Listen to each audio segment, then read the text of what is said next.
What is going on, ladies and gentlemen? This is Ty from Ty Drives, and today we are going to be taking a look at the 2022 Volkswagen Atlas Cross Sport in the SEL Premium R-Line trim level. So this is a completely loaded out Atlas Cross Sport here.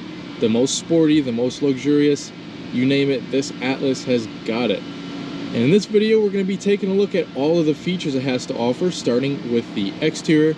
We're then going to open the hood, see what kind of power plant we're working with, discuss the engine options, because there are a few. Then we'll work our way into the cargo area, we'll pop the rear hatch, and finally we'll work our way into the interior, starting with the rear seats and moving forward to the front seats. We're going to want to make sure to stick around to the end of the video, because I'm going to strap this GoPro on my head, and we're going to see what it's like to drive this Atlas. Now, before we get into the features, I wanted to mention Valenti Volkswagen of Watertown, who was kind enough to provide this Atlas for me to film. But getting into it here, all Atlases are going to have full LED headlamps. So high beams, low beams, daytime running lights are all LED up here. Very nice chrome grille with the camera right below the Volkswagen emblem for the 360 degrees view camera system. We also have parking sensors that run the span of the bumper. As you can see, there's also one on the side for your parallel parking assist that this vehicle has. R-line trims get this really cool sort of swoopy look to the front bumper as well. Looks pretty good. Now, this is a pretty large vehicle, and because of the shape of the hood, kind of when you're driving this vehicle, it kind of looks like you're driving a mid-size pickup, so it's pretty large. 21-inch wheels on this SEL Premium R-Line, and that's the only way you can get these wheels, and I think these are the best looking wheels too. We have 265/45 tires.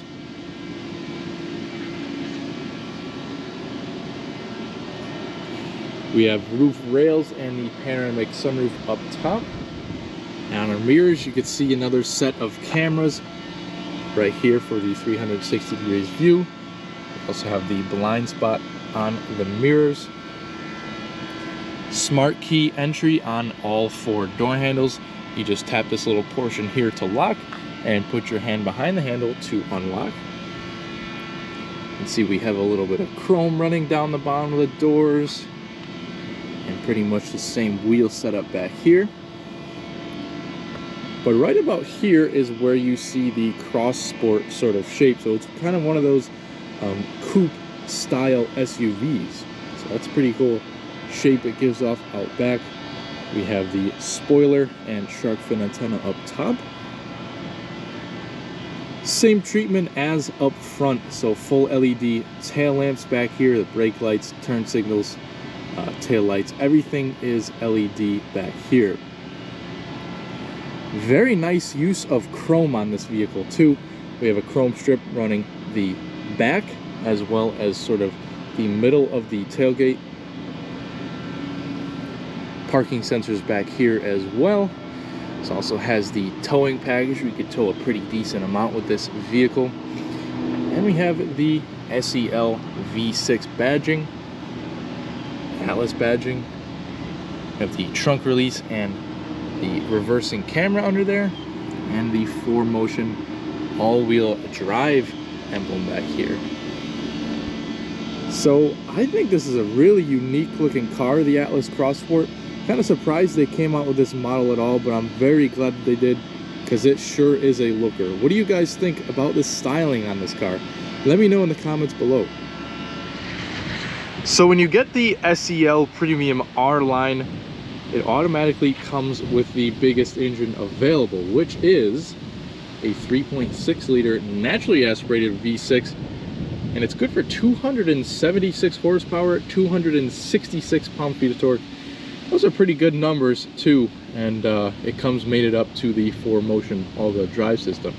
Now, I must point out that you can also get a 2-liter turbocharged inline 4. Obviously a little bit less horsepower, but a little bit better fuel economy, and you can get that with either front wheel drive or the 4Motion all-wheel drive like this V6 has. So take a look at that. The motor sits pretty down low, so it kind of keeps the weight down low, giving you a little bit better handling and just a better center of gravity, you know, just keeping the weight down low. This is a very familiar, very small angle V6. I believe they call it the VR6. It's a pretty tidy engine bay, and also the hood release is right in the center.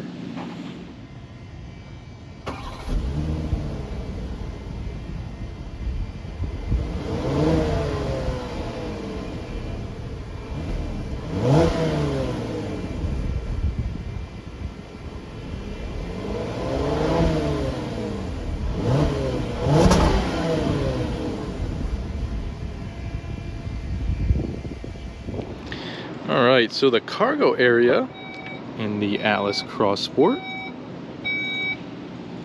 obviously, as you see, the deck lid is fully power opening, and you have a really large area to load things in, and a very large area to put things in. So this is a really big cargo area here for the Cross Sport.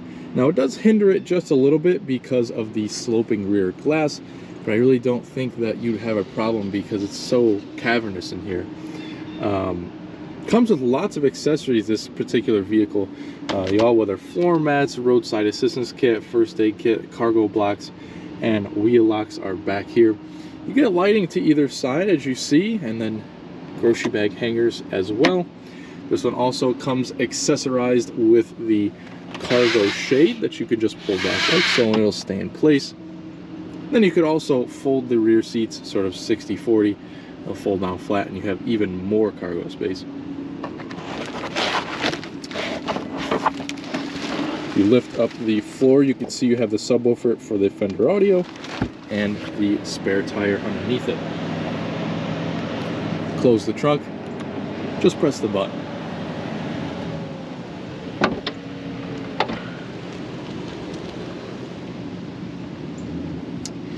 At this point, we can move forward into the rear seats. So we have a very large opening for the rear door. SEL Premium also comes with rear window shades that clip in up top. Very nice, sort of a privacy shade. We also have the 12-speaker Fender audio system, and you can see a couple of speakers on the rear door.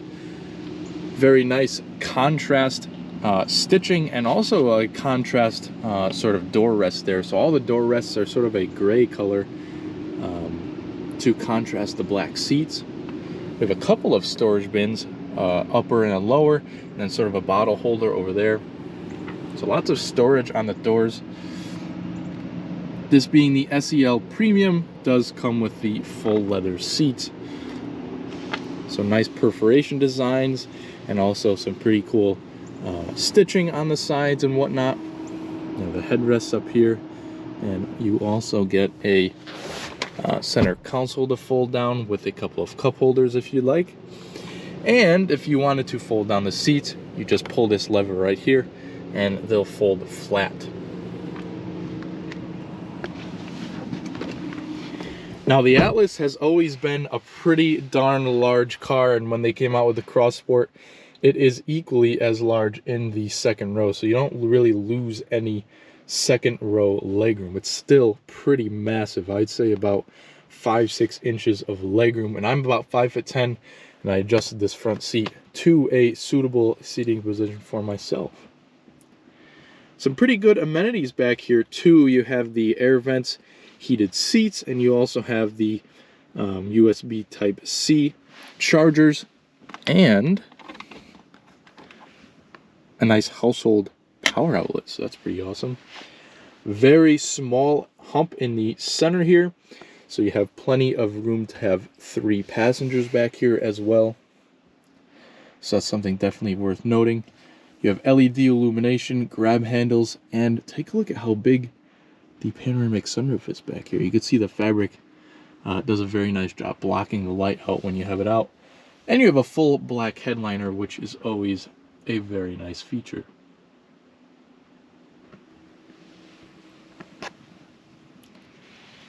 And finally, we could check out the front cabin.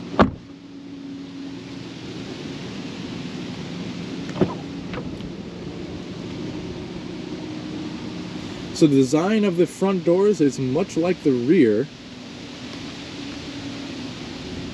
However, we have a little bit of trimming going on up front, so a little bit of this sort of carbon fiber mimicked sort of pattern.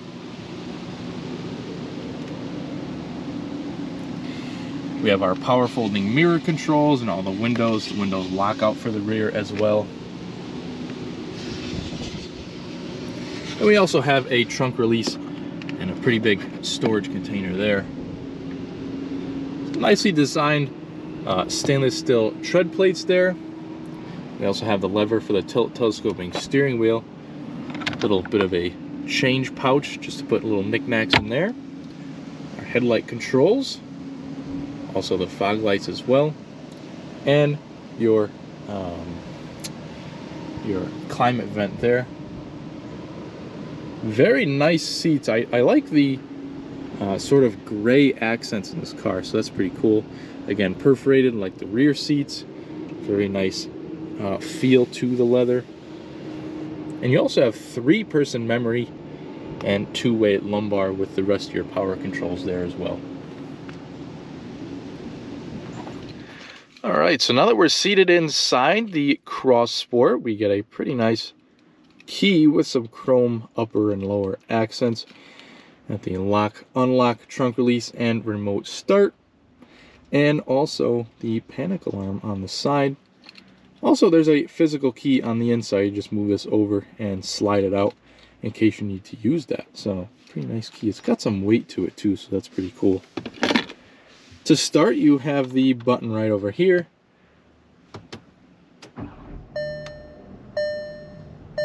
And the V6 will start right up. We can start on the features of the driver's cockpit with the steering wheel, and the R-Line comes with this pretty neat sort of dimpled leather on the steering wheel. Kind of up top, it's nice and smooth, and down bottom, but it's got a really cool texture to it, so that's pretty neat. Just on the R-Line, you get that dimpled leather, and you have the little R logo on the bottom as well. New steering wheel within the last couple of years. I believe we got this steering wheel, so it's the new design. The new Tiguan has this steering wheel as well. Over here we have all of the adaptive cruise control settings, so you can set your distance with that button and then turn the cruise control system on or off with that. Plus and minus for the audio volume. Over here we have the skip for the tracks or different songs, voice commands, heated steering wheel, and view button for the center displays. And then we have back and forth, up and down, and OK also for that screen up there, and we'll get into that in just a minute. Over here we have a stalk for the turn signals, high beams, and also we have a button at the end to activate and deactivate all of your safety systems. So that's pretty cool. They give you a quick access button for that in case you'd like to turn certain systems off and on. And then over here to this side we have the front and rear wipers. And that leads me into the Volkswagen's full digital display, which is pretty nice on this vehicle. And again, we're going to use the view button to page back and forth and up and down with the OK to configure this screen. So to give you a better look, we'll get up nice and close. And you can pretty much customize what you see in the center, as well as changing the whole view entirely by pressing the view button. So there's 3 different screens. You kind of have a minimalistic screen, and then also some of your trip informations onto either side, and then going back to the more traditional speedometer and tachometer. And then you also have your coolant temperature off to this side and fuel gauge off to this side. So that's pretty neat. You can go through various menus, which by clicking the back and forth, you have your navigation directions show up there, what your audio doing, telephone, vehicle status, and some various vehicle driving data. Then you can go through on a few of the different screens and kind of configure what you see in the center, which is pretty cool. And you could do that within any of these screens as well, so that's pretty neat.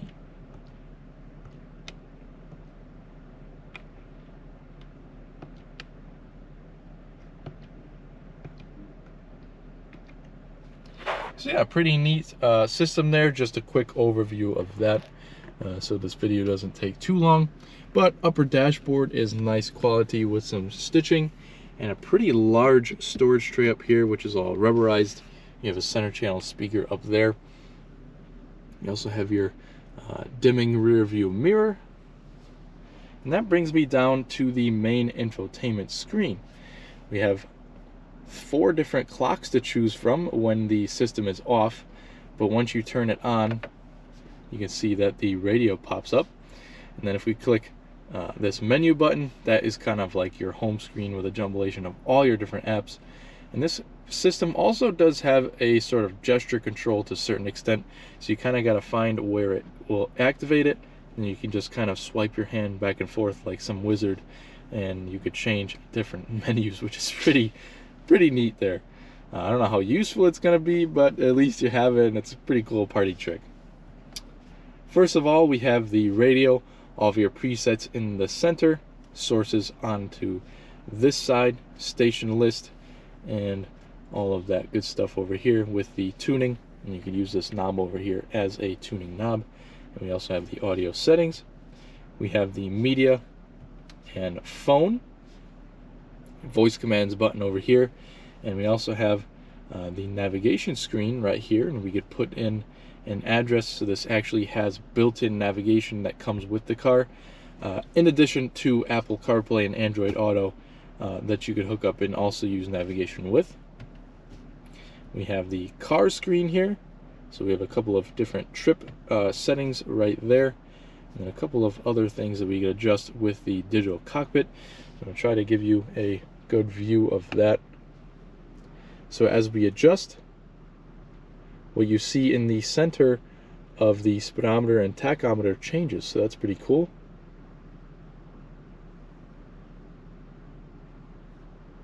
And you can also individually customize them like so.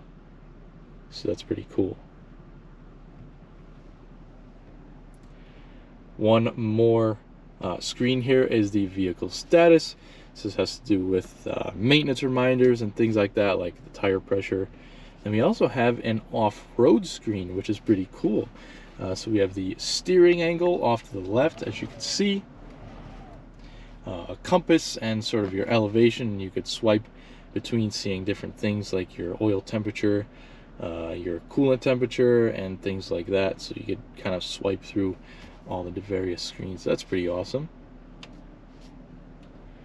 If we go back to menu, there's a few other things I'd like to discuss, such as your assist systems. So this will kind of give you the options to turn on and off all of these different things here. So your adaptive cruise control, front assist, lane keep assist, and side assist.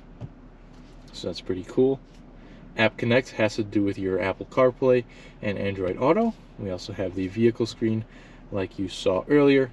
We have the sound adjustments for the Fender audio system.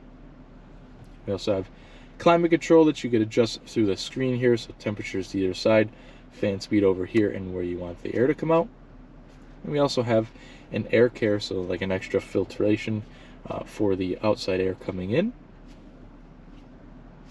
And we also have settings. This is kind of the last thing I want to go through in the screen here, just so you can get a basic view of what sort of things you could customize within this system.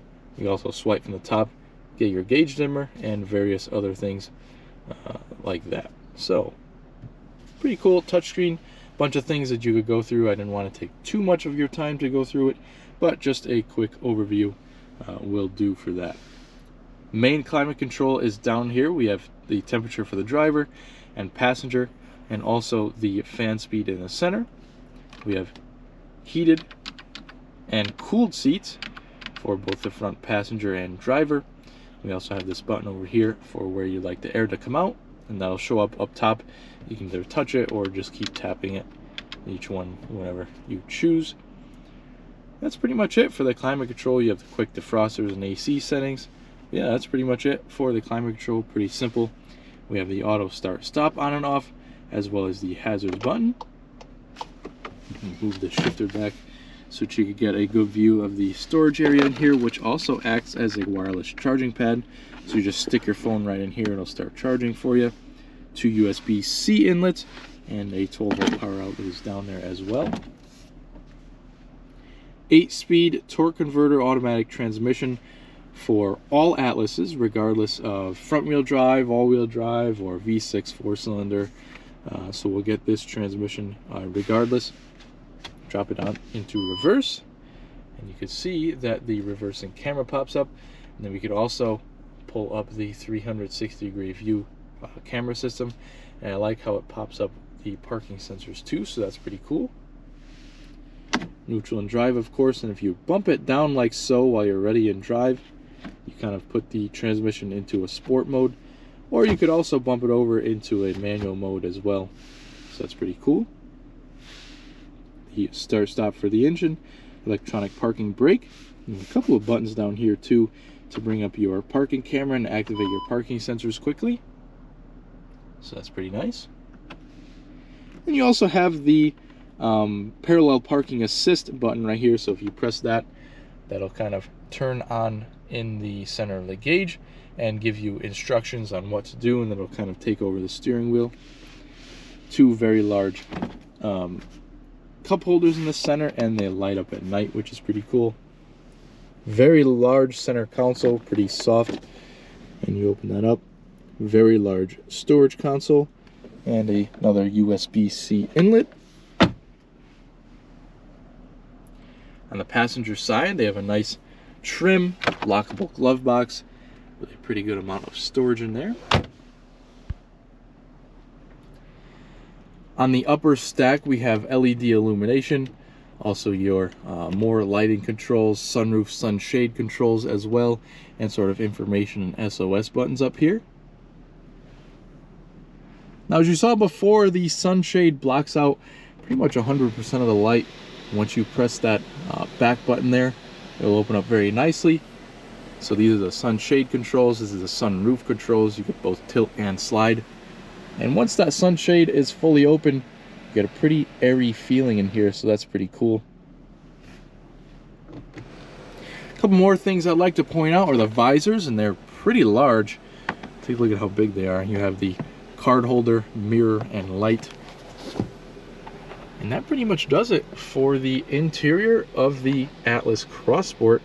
Let's get this thing out for a drive. All right, let's take the Atlas Cross Sport SEL Premium R-Line for a little test drive. Now, throughout this test drive, it's kind of going to take us around to this dead end here. We're going to see what the turning circle looks like. Then we're going to get it out to a sort of 2-lane highway. Hopefully get it up to around 45-50 miles an hour. We'll see what it sounds like, feels like at that speed. And then we'll also get it up to a back road, and we'll test out the acceleration. We'll probably start it around 25 miles an hour and see how fast we can get it to 60 from there. And then we'll end up with the back roads. Oh, very good turning circle. The wheel turns pretty tight. But we'll end up on the back roads. It's pretty bumpy, pretty windy, so we'll get a good feel for the suspension around that area here.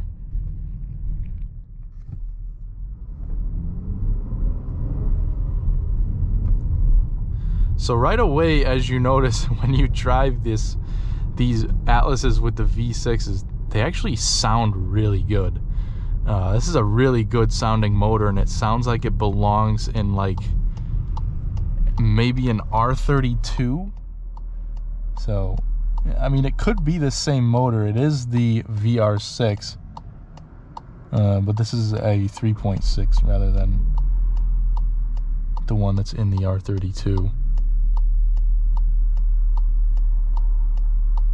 I don't know, but maybe if you put an exhaust on this thing, it might sound pretty similar. Anyways,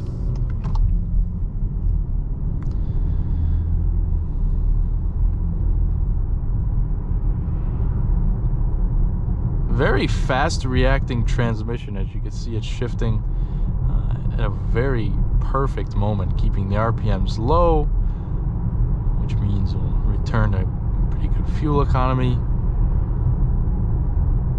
Now, these being the 21-inch wheels, I'm not expecting it to ride like a Cadillac, but it seems to be a pretty good job right now.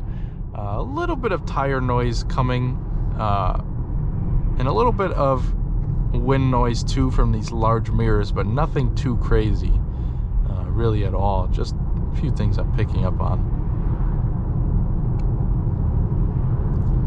Overall, it's a pretty quiet ride.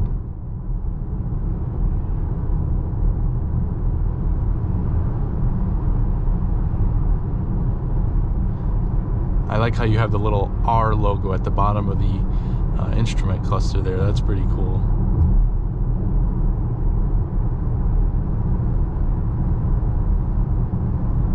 Pretty quick ratio to the steering too.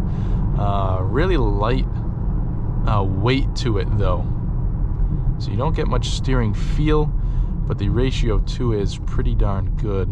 Pretty quick, I should say.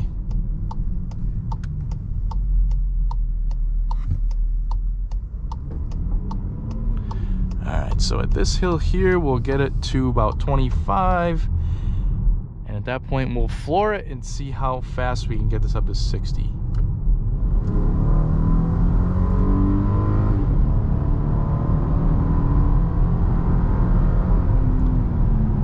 Wow, does this engine sound so great. And it's got plenty of power too. So that got us up to 60 pretty darn quick, and wow, it sounds good. This is a really good sounding motor.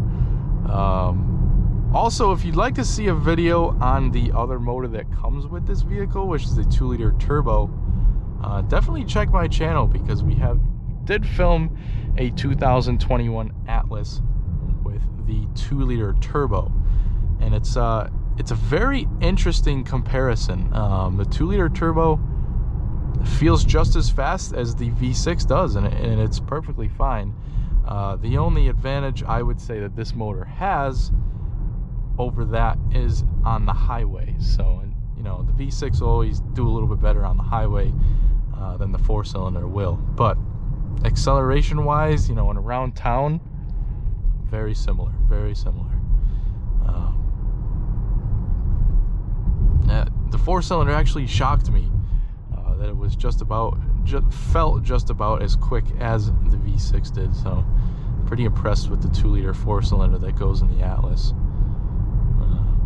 Again, definitely check my channel if you'd like to see a drive and a total review on the 3-row Atlas, because last year, 2021, I did both a 2.0 T SE and a 3.6 SEL Premium. So check my channel. We have a couple Atlases up there.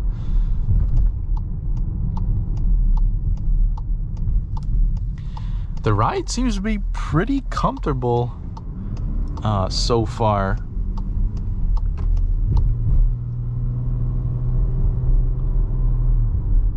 The engine note on this vehicle just kind of drives you to push the throttle harder. Pretty compliant too through the corners. Not a whole lot of body roll going on. Of course, the larger wheels help out with that. Not so much in the ride over the bumps, but definitely for handling. And it doesn't do too bad in the corners. This particular stretch of road will be the real test for the comfort of the ride.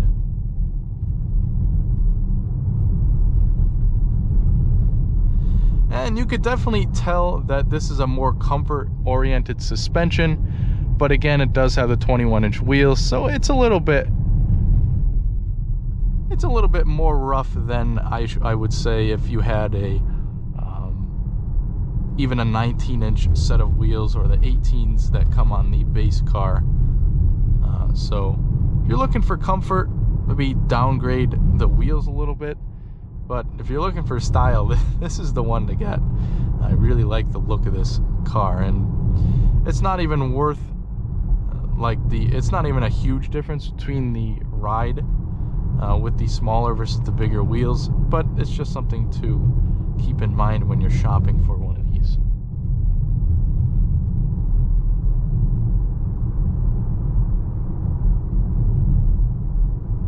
Definitely pretty quiet in the cabin too. They did a good job insulating the noise coming from the engine, so there's not a lot of that coming in.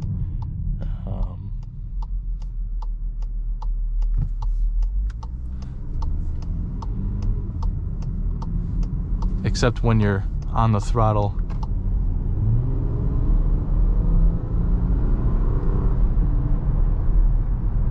Yeah, this is just such a great sounding motor. Kind of don't expect an SUV like this to sound this great.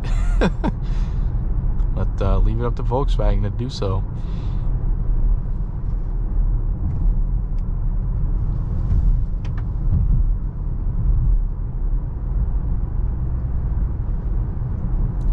The seats are also pretty comfy, pretty good range of moving for the seats. So some of Volkswagens you can't adjust the tilt on the front of the bottom cushion, but on this one you can.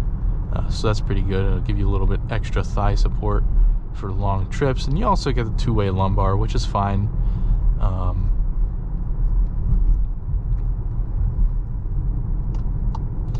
Actually, for 2022, they cut off the S trim, so you no longer have a sort of base Atlas. It already comes pretty loaded for 2022. Alright, so that pretty much does it. I hope you guys have a good idea on what the Atlas Cross Sport is all about. I know I certainly do. Now that you guys know all the features and also how this car drives. I hope you enjoyed this video, and I also hope you stay with us here at Ty Drives for future videos just like this one.